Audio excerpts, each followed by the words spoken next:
దేవునికి స్తోత్రం కలుగునుగాక. హల్లెలూయా. ఇక్కడ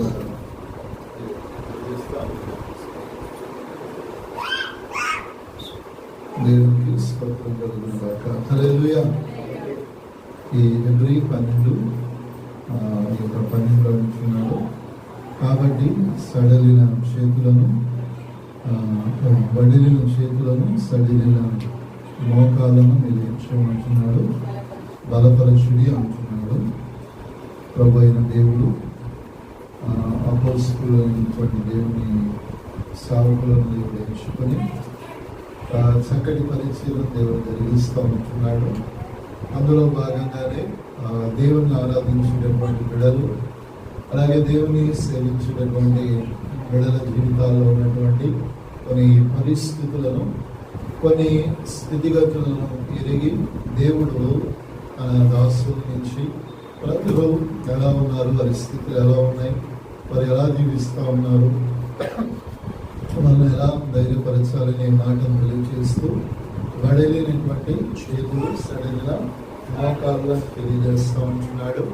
ఒక మాట ఆధ్యాత్మికంగా మనం ఒకసారి గమనించగలిగితే, మానవ జీవితంలో మనుష్యుడు సడిలినటువంటి మోకాలు కానీ వడిలినటువంటి చేతులు, అంటే మనం ఎప్పుడైనా మన కూరగాయల మార్కెట్కి వెళ్ళినప్పుడు మనం చాలా జాగ్రత్తగా కూరగాయలు కానీ అక్కడ ఉన్నటువంటి పదార్థాలు తీసుకునేటప్పుడు అవి వడిలిపోయాయా, చక్కగా ఉన్నాయో చూసి ఏం చేస్తారు, కొంటారు. ఒకవేళ వడిలిపోతే, అంటే ఒకవేళ అవి మత్సలు పడిపోయి అవి అయిపోయే పరిస్థితులు ఉంటే వాటిని ఉచితంగా ఇస్తారన్నా కూడా తెచ్చుకుంటారా?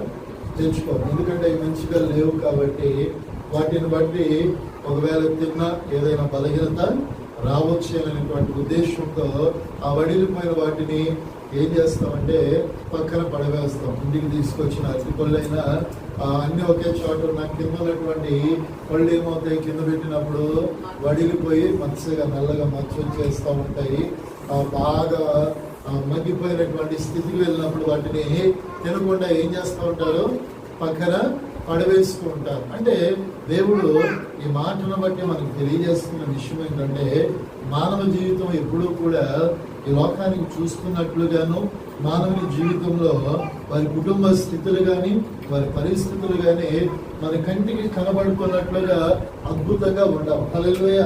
ఈ చేతులతో సహాయం చేసిన వ్యక్తి, ఈ చేతులతో అనేకులను బలపరిచిన వ్యక్తి, ఈ చేతులే అనేకులకు దీవెనకరంగా నిలిచినటువంటి వ్యక్తి కూడా ఒకానొక సందర్భం, ఒకానొక పరిస్థితి, ఒకానొక స్థితిగతులు ఏర్పడినప్పుడు ఆ వ్యక్తి జీవితం ఏమవుతుందంట, వడిలిపోయేటటువంటి పరిస్థితులు ఏర్పడతా ఉంటాయి.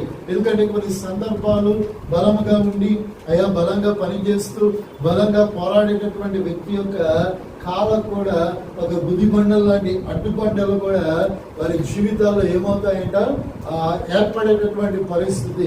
అలాంటి వారి జీవితాల్లో కొన్నిసార్లు మనం చూసుకోగలిగితే దేవుల్లో కావచ్చు, లోకంలో కావచ్చు, పరిస్థితుల్లో కావచ్చు, ఇబ్బందుల్లో కావచ్చు, వారి దేవునికి ఏమైపోతూ ఉంటారంట, దూరం అయిపోయేటటువంటి పరిస్థితులు ఉంటాయి. అలాంటి వారిని వాక్యం అంటుంది బలపరచుడి అంటున్నాడు.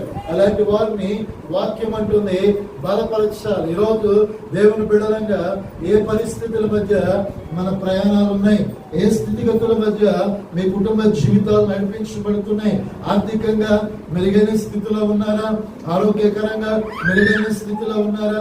ఒకవేళ మీ జీవితంలో అపవాది మీ చేతులను బలహీనపరిస్తే, ఒకవేళ మీ కాళ్ళకు వేగాన్ని తగ్గించి ముందుకు వెళ్ళనివ్వకుండా, ఎదగనివ్వకుండా, ఆశీర్వాదం అనేటటువంటి దేవుని యొక్క అడుగులో మిమ్మల్ని బలహీనపరిచేటటువంటి సందర్భాలు ఏమున్నా ఈరోజు వాక్యం అంటుంది, ఆయన మిమ్మల్ని బలపరచును గాక. చెప్తాం ఆమె. హల్లెలూయా, హల్లెలూయా. ఆయన మనల్ని ఏం చేయవాడంట, బలపరచువాడు. ఏ బలహీనతలో నీవున్నా, ఏ బలహీనమైన స్థితిగతి మధ్య నీ ప్రయాణం కొనసాగిన నా దేవుడు మిమ్మల్ని ఏం చేస్తాడంట, బలపరచువాడు. వడిలినటువంటి పదార్థం మనకు పనికి రాకపోవచ్చు, కానీ వడిలినటువంటి ఈ చేతులైనా, ఈ సడిలినటువంటి ఈ మానవ జీవితం యొక్క ఈ కాళ్ళను, ఈ చేతులను, ఈ మానవ దేహాన్ని అపురూపంగా మలచగలిగిన శక్తి ఎవరి చేతిలో ఉన్నదంట? దేవుని చేతిలో ఉన్నది. హల్లెలూయా. మనందరికీ బైబిల్లో చాలా మంది జీవితాలు మనం చూస్తుంటాం, చాలా మంది బ్రతుకులను మనం వినుంటాం. ఒకనొక సందర్భాన యేసుక్రీస్తు ప్రభుల వారు ఆయన చేస్తున్నటువంటి ఆశ్చర్య కార్యాలు, అద్భుత కార్యాలను గురించి ఆ నోట ఈ నోట అనేకమైన ప్రాంతాలు వినబడతా ఉంది. ఆయన ఒక వ్యక్తి పక్షవాతం చేత ఒక భయంకరమైన స్థితిలో మంచాన్ని పట్టి ఉన్నాడు. ఆ పట్టి ఉన్న వ్యక్తి దాకా, వారి కుటుంబస్తుల దాకా, వారి ఊరు దాకా, వారి ప్రాంతం దాకా యేసుక్రీస్తుని గురించిన మాట వినబడ్డది. ఏమిటి ఆ మాట అంటే, ఆయన చనిపోయిన వారిని ఏం చేస్తున్నాడంట? బ్రతికిస్తున్నారు. వ్యాధిగ్రస్తులను స్వస్థపరుస్తున్నాడు. అది కుష్ఠరోగమైనా, అది ఏ పరిస్థితులైనా, గుడ్డివాడినైనా, కుంటివాడినైనా, ఇంకా చెప్పుకుంటే చంద్ర రోగము కలిగిన ఎలాంటి వారినైనా ఆయన ఏం చేస్తున్నాడంట? బాగు చేస్తున్నాడు. ఆ బాగు చేస్తున్నాడు అనే మాట, అయ్యో పక్షవాతం చేత, అయ్యో హీనమైనటువంటి స్థితిలో తన పనులు తాను చేసుకోలేక, అయ్యో తన పడకలోనే తన జీవితాన్ని కొన్ని ఏళ్ళు గడుపుతున్నటువంటి ఆ వ్యక్తి జీవితంలో ఒక ఆశను చిగురింపజేసేది. ఎవరి మాట? దేవుని మాట. సడిలిపోయాయి, కనీసము చచ్చుబడిపోయినటువంటి కాళ్ళు, చచ్చుబడిపోయినటువంటి చేతులు, దేహమంతా కూడా మంచానికే పరిమితమైనటువంటి వ్యక్తి దగ్గరికి జీవము కలిగిన దేవుని మాట వెళ్ళారు. హల్లెలూయా. ఎలాగా? తన కుటుంబీకులు కావచ్చు, తన ఊరి వారు కావచ్చు, తన రక్త సంబంధులు కావచ్చు, యేసు ప్రభుల వారు పలానా చోట ఉన్నాడు. ఆ పలానా చోటకి వారు వచ్చేసరికి ఆయన గృహంలో ఉన్నాడు. ఆ గృహంలో ఉన్నప్పుడు యేసు ప్రభుల మాటలు వినటానికి, యేసు ప్రభుల వారి యొక్క వాక్యాలు వినటానికి జనులు ఏం చేశారంట? గుంపులుగా కూడి ఉన్నారు. కూడి ఉన్నప్పుడు అక్కడ జరిగినటువంటి సమాచారం ఏంటంటే, ఆ వ్యక్తిని తీసుకువెళ్ళటానికి ఏమి లేదు, స్థలం లేదు. అక్కడ ఉన్నటువంటి వ్యక్తుల్లో ఎవరో ఒక ఆలోచన చెప్పారు. ఏంటి? ఇంటి పైకెక్కి ఆ కప్పులు తీసుకుని ఆయనని ఎవరి ఎదుట తెచ్చమన్నారు? యేసుక్రీస్తు ఎదుట. ఎవరో చెప్పిన ఉపాయాన్ని ఎంచుకుని ఆ ఇంటి పైకప్పు తీసి ఆ పక్షవాతం కలిగిన వ్యక్తిని అలా ఎక్కడ దించారట? యేసయ్య ఎక్కడైతే నిలిచి, ఎక్కడైతే కూర్చుని మాట్లాడుతున్నాడో ఆయన దగ్గర దించారు. యేసు ప్రభుల వారు ఆ యొక్క వ్యక్తిని, ఆ పరిస్థితులను చూసి ఆయనే, ఎందుకంటే ఇంత గొప్ప విశ్వాసం ఆయన దగ్గరకు వస్తే బాగు చేయబడతారని ఒక గొప్ప విశ్వాసం వారిలో చూసినప్పుడు ఆయన సంతోషించాడు. ప్రజలందరూ కూడా ఎదురు చూస్తా ఉన్నారు. ఏమి ఈ పక్షవాతం కలిగిన వారిని ఎలా స్వస్థపరుస్తాడో, ఎలా లేపుతాడో, ఎలా బాగు చేస్తాడని ఆశ్చర్యపరుస్తా ఉంటే, చచ్చిపోయినటువంటి, భయంకరమైన హీనమైన పరిస్థితిలో ఉన్నటువంటి, సడిలినటువంటి కాళ్ళను కావచ్చు, వడిలిపోయిన చేతులు, అంటే జీవం చచ్చిపోయిన శరీరాన్ని, దేహాన్ని ఆయన ఒకటే ఒక మాట అన్నాడు: నీ పాపములు ఏం చేయబడ్డాయి? క్షమించబడ్డాయి. నీ మంచము నీ పరిపెత్తుకుని పరిగెత్తమన్నాడు. హల్లెలూయా, హల్లెలూయా. ప్రజలందరూ కూడా ఏం చేశారట? ఆశ్చర్యపోయారు. ఇదిగో నేను నిన్ను స్వస్థపరుస్తున్నాను, లేచి నిలబడంటాడంటే ఆయన ఏం మాట్లాడాడంట? నీ పాపములు, అంటే అది వరకు అతని జీవితంలో అతను చేసినటువంటి అతిక్రమములను బట్టి, పాపమును బట్టి, దోషమును బట్టి అతని జీవితం మీద మోపబడిన ఈ భయంకరమైన శిక్షను ఆ మంచపు పడక మీద, జీవితం ఏ రోజు ఆఖరి క్షణము అనే ఊహించుకునేటటువంటి సడిలిపోయిన, వడిలిపోయిన తన శరీరం, దేహం మొత్తములో కూడా ఒక మాట చేత దేవుడు ఏం చేశాడంట? బాగు చేశాడు. అంటే ఆయన మాటకున్నటువంటి శక్తి ఏంటంటే, నిర్జీవమైన శరీరాన్ని సైతం, ఎండిన ఎముకలను సైతం జీవ ఆయువును ఓదగలిగిన ఒక గొప్ప శక్తి జీవము కలిగిన దేవుని మాటకున్నది. హల్లెలూయా. ఆ మాట, ఆ వ్యక్తి లేచి నిలబడి తన పరుపుని ఎత్తుకుని నిలిచి వెళ్ళటానికి దేవుడు ఏం చేశాడట? కృపదయ చేశాడు. అంటే ఆ క్షణమందు దేవుని మాట చచ్చిపోయినటువంటి తన దేహమును ఏం చేస్తుందంట? బలపరిచి అతను నిలబడటానికి శక్తినిచ్చారు. ఈరోజు మనం పైకి చాలా ధైర్యవంతులుగా ఉంటాం, కానీ కొన్ని సమస్యలు మన దగ్గరకు వచ్చేసరికి మనకంటే బలహీనులు ఎవరో అంటారా? చెప్పండి అమ్మా. ధైర్యవంతులాగా అసలు మాట్లాడట్లేదు. ఏమ్మా, సమస్యలు వచ్చినప్పుడు ధైర్యంగా నిలబడతారా మీరు? నిజం చెప్పండి. ఏడవకుండా, బాధపడకుండా సంతోషంగా నేను ఎదుర్కొనగలుగుతానని నరుడు ఈ లోకంలో ఉన్నాడా? పురుషుడైనా కావచ్చు, స్త్రీ అయినా కావచ్చు, యవనస్తురాలు, చిన్న బిడ్డలైనా కావచ్చు, వారి జీవితంలో కలిగే ప్రతి బాధ, ప్రతి పరిస్థితి కూడా ప్రతి వాని కంటే ఏం కలుగు చేస్తుందంట? కన్నీటినే కలుగు చేస్తుంది. ఒక్కొక్కసారి బలమైన వ్యక్తి కూడా కృంగిపోతాడు. ఒక్కొక్కసారి బలమైనటువంటి వ్యక్తి కూడా సడిలిపోతాడు. ఇక నా జీవితం ఏంటనే ఒక సంఘర్షణలోకి వెళ్తాడు. కానీ వాక్యం అంటుంది, ఈ సడిలినటువంటి మోకాలకైనా, బడిలినటువంటి చేతులకైనా బలం ఇచ్చువాడు ఎవరంట? ఆయనే. హల్లెలూయా. ఒక వాక్యాన్ని చదువుకుందాం. యెషయా గ్రంథము 35:3 ఒక మాట చదువుకుందాం. యెషయా గ్రంథము. అక్కడ కూడా ఇదే మాటను బలపరచుడి, పొట్టిల్లు మోకాలను దృఢపరచుడి, ఇట్లనుడి భయపడక ధైర్యముగా ఉండుడి, ప్రతిదండన చేయటకై ఈ దేవుడు వచ్చుచున్నాడు. ప్రతిదండనను దేవుడు ప్రతి కార్యము ఆయనే చేయును, ఆయన వచ్చి మిమ్మను రక్షించును. చూడండి, చక్కటి మాట అంటున్నాడు. ఎవరైతే తొట్టిల్లిన మోకాలు కావచ్చు, సడిలిన చేతులు కావచ్చు బలపరచండి. అయ్యో, ప్రతి వారిని దేవుడు బలపరుచుని అంటున్నాడు. బలపరుస్తూనే దేవుడు ఏమంటున్నాడంటే, ఇదిగో ప్రతి వారి జీవితాల్లో, ప్రతి వారితో దేవుడు చెప్పేటటువంటి మాట ఏంటంటే, ప్రతిదండన చేయ పని ఎవరిదంట? దేవునిది. ఒకవేళ మిమ్మల్ని బలహీనపరిచే వ్యక్తులు ఉండొచ్చు, ఒకవేళ మిమ్మల్ని కంగారు పెట్టేటటువంటి సమూహాలు ఉండొచ్చు, ఒకవేళ నిన్ను ఎదుగనివ్వనటువంటి పరిస్థితులు నీ జీవితంలో, నీ ఉద్యోగంలో, నీ వ్యాపారంలో, నీవు నడిచే ప్రతి ప్రాంతంలో నీకు ఎదురవచ్చు. దేవుడు అంటున్నాడు, ఆయన మిమ్మల్ని బలపరచువాడు. హల్లెలూయా. నీ పక్షమున నీ శత్రువు ఉత్సహించనివ్వకుండా, నీ శత్రువు సంతోషించనివ్వకుండా, నీ శత్రువు నీ మీద గర్వముగా నిలబడకుండానట్లుగా ఒక దినము రాబోతుంది. ఆయనే మీ పక్షమున ప్రతిదండన చేరుగాక. మీరు తీర్చుకోవద్దు. పగ తీర్చుకోవడం మన పని కాదు. ఎవరి పని?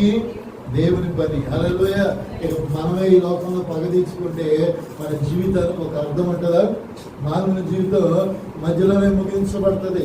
ఈరోజు చూడండి, లోకంలో మనుషుడు అనుకుంటాడు తనకు విరోధంగా ఎవరైనా రూపించబడిన వ్యక్తి ఉంటే, ఒకవేళ అతని కుటుంబాన్ని హాని చేస్తే, ఈరోజు లోకంలో ఒక చిన్న దెబ్బ వేస్తే ఆ దెబ్బకు ప్రతి దాడి చేస్తా ఉన్నారు. ఆ దాడి ఆ చివరికి మానవ ప్రాణాన్ని కూడా ఏం చేసుకుంటున్నారంట?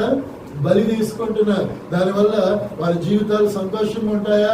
ఎదుటి వ్యక్తికి హాని చేస్తే వారి జీవితాలు కూడా ఒక కఠినమైన, దారుణమైన, హీనమైన పరిస్థితుల్లోకి వెళ్ళిపోతున్నాయి. అందుకే దేవుడు అంటున్నాడు, ప్రతిదండన చేసే పని ఎవరిదంట? ఆయనదే. ప్రతీకారం తీర్చుకునే పని ఆయనదే. ఇక మనం తీర్చుకుంటూ వెళితే ఇక నీవు నేను దేవుని నమ్ముకుని ప్రయోజనం లేదు. ఆయన ప్రతీకారం చేస్తాడు. మనం చేయవలసింది ఏంటంటే, ఒకవేళ అలాంటి వారు మన చుట్టుపక్కల ఉంటే, అలాంటి పరిస్థితుల్లో మనం ఉంటే, ఈ వాక్యాన్ని తీసుకుని ప్రభు సన్నిధిలో మనం ప్రార్థన చేయగలిగితే మన పక్షమున బలంగా కార్యం చేయగలిగిన దేవుడు మనతో ఉన్నాడు. హల్లెలూయా. హల్లెలూయా. ఆయనే మన పక్షమును ఏం చేస్తాడంట? సహాయం చేస్తాడు. యెహెజ్కేలు గ్రంథము 21వ అధ్యాయము 7వ వచనాన్ని ఒకసారి చదివితే అక్కడ ఒక మాట రాయబడుతుంది. 21:7 వచనం చదవడము. నీవు నిప్పుకు విడిచివేయమని వారిని నడకగా, నీవు శ్రమదినము వచ్చుచున్నదను దుర్వార్త నాకు వినబడినది, అది గుండెలు కరిగిపోవును, అందరి చేతులు బలహీనమవును, అందరి మనసులు అధైర్యపడును, అందరి మోకాళ్ళు నీరవును, ఇంతగా నీరు వచ్చుచున్నది, అది వచ్చేయనది అని చెప్పుము. ఇదే యెహోవా వాక్కు. చూడండి, రాబోయే పరిస్థితులు, జరగబోయేటటువంటి స్థితిగతుల గురించి మనుషులకు చెప్పినప్పుడు అందరి మనసులు ఏమవుతాయంట? అధైర్యపడతారు. అంటే మానవుడు ఎప్పుడు బలహీనుడు అవుతాడు, ఎప్పుడు కృంగిపోతాడు, ఎప్పుడు అధైర్యపడతాడు అంటే ఒక దుర్వార్త అనేది మానవుని జీవితంలోనికి, కుటుంబ వ్యవస్థల్లోనికి వచ్చినప్పుడు ఎంతటి బలమైన వ్యక్తి అయినా ఏమవుతాడంట? ఆ మాట విన్నప్పుడు గుండెలు కావచ్చు, చేతులు కావచ్చు, మనస్సు కావచ్చు, మానవుని యొక్క కాలు కావచ్చు, ఏమవుతాయంట? బలహీనమైపోతాయి, అధైర్యపడిపోతారు. ఎంతటి బలమైన వ్యక్తి అయినా ఆ దుర్వార్త విన్నప్పుడు ఎలా ఉంటారమ్మా? చూడండి, మన చుట్టుపక్కల బంధువులు, సన్నిహితులు, మనకు ఎవరైనా చక్కటి వ్యక్తులు, మనతో ఉన్న వ్యక్తులు ఎవరైనా అకస్మాత్తుగా వారు చనిపోయారనే వార్త వచ్చిందంటే మనకు ఎలా ఉంటుంది చెప్పండి? ఎంత బలంగా నువ్వు ఎదుటి వ్యక్తితో సంతోషంగా, ఆనందంగా నువ్వు మాట్లాడావు, కానీ ఆ వ్యక్తికి వచ్చిన మాట మనకు వినబడంగానే అప్పటి వరకు ఉన్నటువంటి ధైర్యం మనం ఏం చేస్తామో కోల్పోతాం. అయ్యో, తను మీతో గడిపినటువంటి దినాలు, మాట్లాడిన దినాలు, పరిస్థితుల్లో అప్పటి వరకు ఎంత ధైర్యవంతుడైనా ఏమైపోతాడు? కృంగిపోతాడు. ఏదో ఒక తెలియని విచారం, ఏదో ఒక తెలియని బాధ మనస్సుని ఏం చేస్తుంది? ఎంతో కృంగదీస్తుంది. అది ఎంతగానో విచారంలోకి తీసుకెళ్తుంది. ఎంతటి వ్యక్తి అయినా సరే కొన్ని వార్తలు విన్నప్పుడు ఏమవుతుందంట? ఈ గుండె కూడా ఏమవుతుంది? చెదిరిపోతుంది. అందుకే అంటున్నాడు కదా, ఒక దుర్వార్త అనేది లోకంలో వ్యాప్తి చెందినప్పుడు ఎంత బలమైన వ్యక్తి కూడా ఏమవుతాడంట? బలహీనమవుతాడు. చేతులు కావచ్చు, తన కాలు కావచ్చు, సడిలిపోయి తత్తరిల్లిపోయేటటువంటి పరిస్థితులు వస్తాయి. అయితే వాక్యం అంటుంది, ఆయనే మనం లేచేవాడిగా ఉన్నాడు, బలపరచువాడు. పౌలు అంటాడు కదా, నన్ను బలపరచువాని అంటే నేను సమస్తమును చేయగలరు. దేవుడు మనం బలపరిస్తేనే కదా ఈ లోకంలో మనము బలంగా జీవించగలుగుతాం. మనుషుల యొక్క ఆలోచనలు ఎలా ఉంటాయంటే, నీ ఎదుగుదలను చూసి, నీ అభివృద్ధిని చూసి నేను కృంగదీయాలనుకునే వాళ్ళు కూడా లోకంలో ఉంటారు. అయ్యో, నీ యొక్క ఆశీర్వాదాన్ని చూసి ఎబ్బెట్టుగా మాట్లాడే వాళ్ళు ఉంటారు, వంకరిగా మాట్లాడేవారు ఉంటారు. అయ్యో, నిన్ను మాటల చేత కృంగదీసి బలహీన చేసేవారు కూడా ఉంటారు. ఎందుకంటే మనిషిని కొట్టిన, మనుషుని కత్తితో పొడిచిన కలిగే గాయం కంటే మాట చేత కలిగే నొప్పి భయంకరంగా ఉంటది. ఎలాంటి నొప్పి అంటే, ఆ వ్యక్తి ఏ పని చేస్తున్నా, అయ్యో ఆ వ్యక్తి ఎక్కడ ఉన్నా కూడా ఆ మాటల ఆలాపన ఎప్పుడు మనిషిని యొక్క మెదడులో ఏమవుతాయంట? మెదులుతూ ఉంటాయి. కాబట్టి మానవుని యొక్క నోటి యొక్క మాట నుంచి కలిగే నొప్పి, బాధ మానవుని ఎల్లప్పుడూ కూడా ఏం చేస్తుంది? కృంగదీస్తుంది. అందుకే కొద్దిమంది మనుషులు వారి మాటల చేత వంచన కలిగి అయ్యో దుర్వార్తలను, అయ్యో దుర్మాటలను మనతో మాట్లాడినప్పుడల్లా ఈ వాక్యం అంటుంది, ఆ మాటలకు ఏ మాత్రము మీరు బాధపడవద్దు. వాక్యంలో వ్రాయబడ్డది, మనుషులు కల్పించే మాటలకు, కీడు కల్పించే యోచనలను చూచి మీరు భయపడకండి, మీ పక్షమున యుద్ధము చేయవాడు మీ దేవుడైన యెహోవాయే. ఆయన యుద్ధం చేయవాడుగా మనతో ఉన్నప్పుడు ఒకవేళ ఇలాంటి మాటలు, ఇలాంటి విషయాలకు వ్యర్థమైన మాటలు విన్నప్పుడు మన మనసు కావచ్చు, మన చేతులు, మన కాళ్ళు బలహీనమవ్వచ్చు. అయితే మన దేహములు పాడు చేసుకోకుండా, అంటే మనం ఎప్పుడైతే బలహీనమవుతావో మన శరీరంలో కూడా అపవాది ఏం కలుగు చేస్తాడంట? బలహీనత కలుగు చేస్తాడు. ఎందుకంటే మానవుని యొక్క మనోధైర్యం, మానవుని యొక్క బలం అనేది ఎప్పుడైతే కృంగిపోతుందో శరీరం ఏమవుతుందంట? బలహీనపరచబడుతుంది. శరీరం ఎప్పుడైతే బలహీనపరచబడుతుందో ఆ అపవాది తనను బట్టి తన కుటుంబ వ్యవస్థని కూడా ఏం చేస్తాడంట? బలహీనపరుస్తాడు. కాబట్టి ఆ బలహీనత మన జీవితాల్లో రాకుండా కృంగిన పరిస్థితులు, ఇబ్బంది కలిగిన స్థితిగతులు ఎప్పుడు మన జీవితాల్లో వచ్చినా మనం దేవుని బట్టి ఏం చేసుకోవాలంట? ధైర్యం ఉంచుకోవాలి. ఎందుకంటే లోకం ఎప్పుడు మనకు అనుకూలంగా ఉండవు, పరిస్థితులు ఎప్పుడు మనకు అనుకూలంగా రావు. అలాంటప్పుడు కూడా దేవుడు మనకు అనుకూలంగా ఎల్లవేళలా ఉంటాడు. హల్లెలూయా. ఎవరు ఎప్పుడు అనుకూలంగా ఉంటారమ్మా? ఇప్పుడు గాలి ఎలా వస్తుంది? ఎప్పుడు తూర్పు నుంచి వస్తుందా? అడగటి నుంచి రావచ్చు, ఉత్తరం నుంచి రావచ్చు, దక్షిణం నుంచి రావచ్చు. మనుషుడు మనతో ఉన్న వ్యక్తి కూడా ఎప్పుడు మన పక్షాన ఉంటాడని చెప్పగలుగుతామా? మనతో పాటు ఉన్నవారు ఇంకొంచెం మనకంటే బెటర్గా అనిపిస్తే మనల్ని ఏం చేయొచ్చు? విడిచిపెట్టవచ్చు. సో అలాంటి పరిస్థితులు ఈ లోకంలో ఉన్నప్పుడు ఆ పరిస్థితులను చూసి మనం జడియవద్దు.